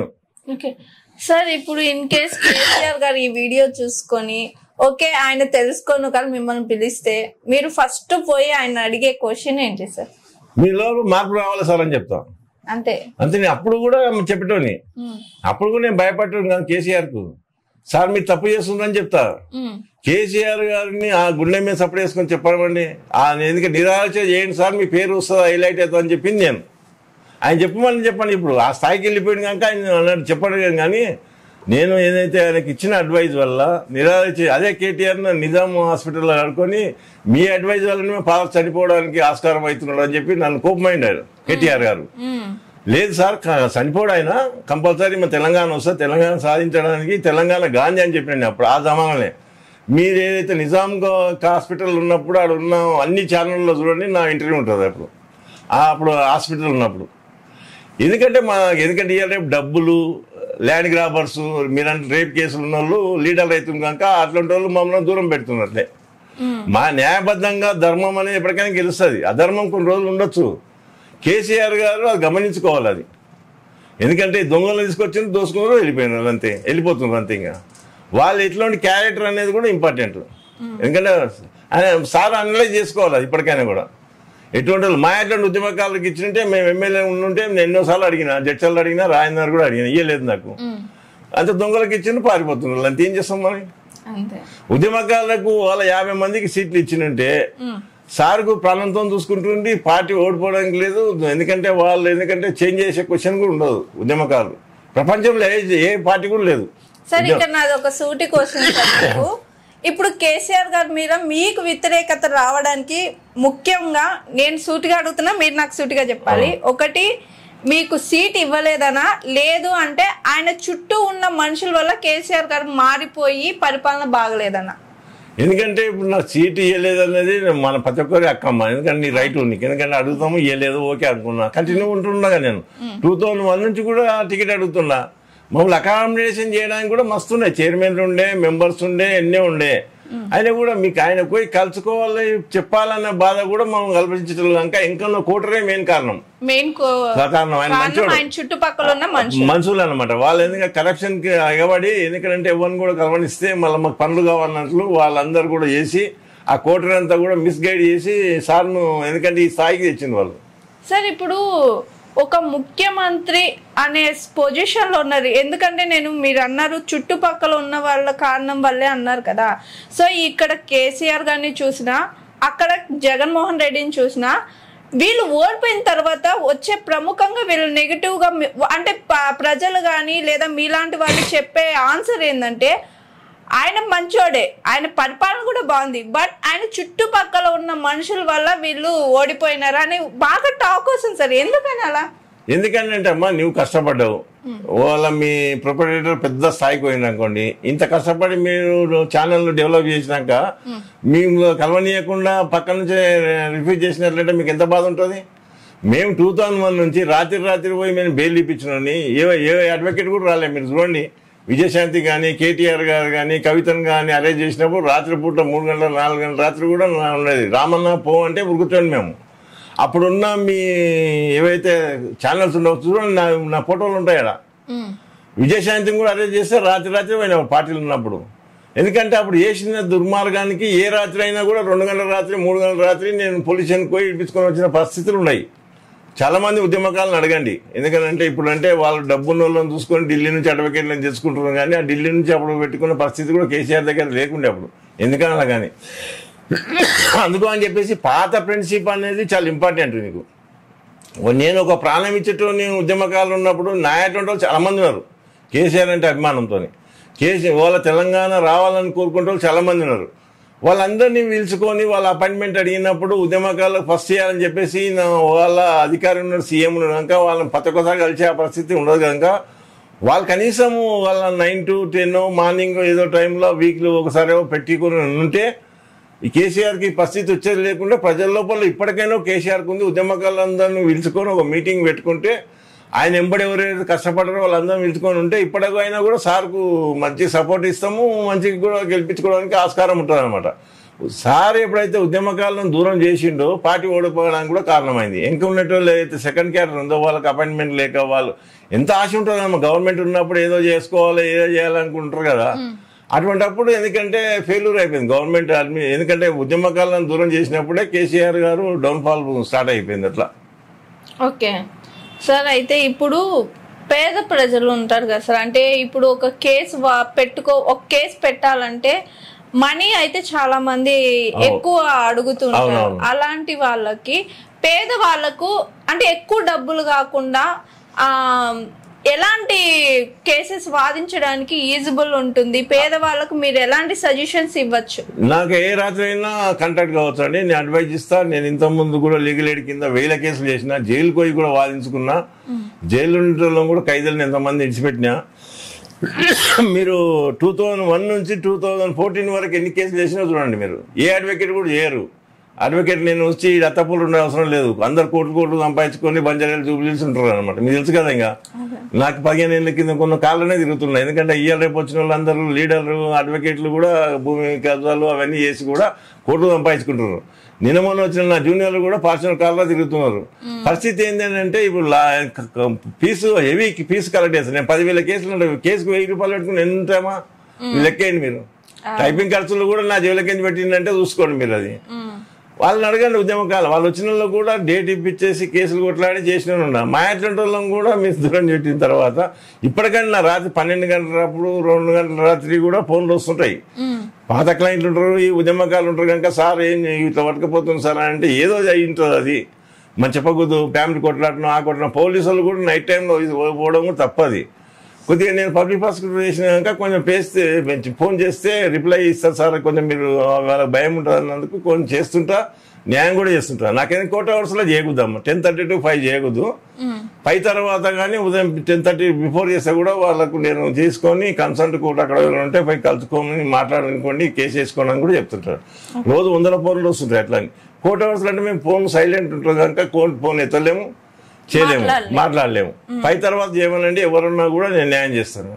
ఓకే సార్, మీరు ఇప్పటికీ 10,000 కేసులు పైనే వాదించానని అన్నారు. బట్ ఎవరికైనా మనుషులు అన్నాక ఎవరికైనా ఒక బ్యాడ్ సెన్స్ అనేది ఒకటి ఉంటుంది. అరే ఇది దారుణం, ఈ కేసు ఇంత దారుణంగా ఉందా అని మనకే బాగా ఫీలింగ్ వస్తుంది సార్. అలా మీకు బాగా కలిసి వేసి ఫీలింగ్ వచ్చిన కేసు ఏమైనా ఉందా సార్? చాలా ఉన్నాయమ్మా. దాంట్లో ఒకటి చెప్పారా సార్? అది చాలా ఉన్నాయి. కొన్ని మనమంగం కేసుల్లో కొంతమంది శిక్ష పడ్డది. పాపం చిన్న మీరు అన్నట్లు 6 years 12 years పాపలను కూడా చేసినప్పుడు ఇంకా పరిస్థితి ప్రపంచం కనుక చేయవలసి వచ్చింది. బాధ అనిపించింది నాకు కూడా. ఎందుకంటే వీడు మూర్ఖుడు ఎంతకాలం చేసింది ఎందుకని. మేము కొన్ని కేసులో కూడా రిఫ్యూజ్ చేసిన అటువంటి కేసుల్లో కూడా. ఒకవేళ మా రేప్ కేసుల్లో ఎక్కువ మటుకు నేను తీసుకోను. ఒకవేళ మీరు అన్నట్లు తప్పుడు కేసు పెట్టినట్లుంటే వాళ్ళ మీద కేసు ఉంటారు. రేప్ కేసులలో నేను ఎక్కువ వాదించాను. ఎందుకంటే నేను పబ్లిక్ ప్రాసిక్యూటర్ పాపం న్యాయం జరిగిన మహిళలకు జరిగినప్పుడు ఉంటే వాళ్ళ అమ్మాయికి ఇట్లా రేప్ అయితే మీరు అమ్మాయిలతో కాంప్రమైజ్ కాండి, ఏమైనా కంపెన్సేషన్ ఇవ్వండి, సెటిల్మెంట్ చేసుకుని కూడా ఉన్నాయి. ఎంతమంది వచ్చినా కూడా నాకు బాధ అనిపించి నేను చాలా కేసుల్లో చేయను అవి. ఎందుకంటే అందుకో అని చెప్పేసి నా సెంటిమెంట్ అనమాట. అందుకో అని చెప్పేసి రేప్ కేసులు అనేది తక్కువ చేస్తాను నేను. ఎందుకంటే పబ్లిక్ ప్రాసిక్యూటర్ ఉన్న కనుక హైకోర్టులో పోలీసు తరఫున వాదించాలనుకున్నా వాదించిన కనుక వాదించేటప్పుడు కూడా నాకు చాలా బాధ అనిపించేది. వీళ్ళ శిక్ష పడాలని కూడా అనుకుంటాను. అట్లా కేసులు చాలా ఉన్నాయి, 1000 కేసులు ఉన్నాయి అట్లా. అది బయటికి చెప్పకూడదు. ఓకే సార్, చాలా చాలా థ్యాంక్ యూ సార్. అంటే ఇప్పుడు క్రిమినల్ కేసెస్ అనేది కొన్ని కొత్త చట్టాలు వచ్చాయి లాలో కూడా, మాకు అవన్నీ స్పష్టంగా దానివల్ల ఎవరికి ఎలాంటి ఉపయోగపడుతుందో చాలా వివరించిన దానికి చాలా థ్యాంక్ యూ సార్. చూసారు కదండి ఇవాళ మన గెస్ట్ హైకోర్టు లాయర్ అయిన డి రామ్ రెడ్డి గారితో మరోసారి మరో గెస్ట్ తో మళ్ళీ కలుద్దాం. చూస్తూనే ఉండి GR TV. నమస్తే. Hi, this is Swathi. Like చేయండి, షేర్ చేయండి, కమెంట్ చేయండి అండ్ సబ్స్క్రైబ్ చేయండి GR TV. Hi, this is Monica. Please like, share and subscribe GR TV.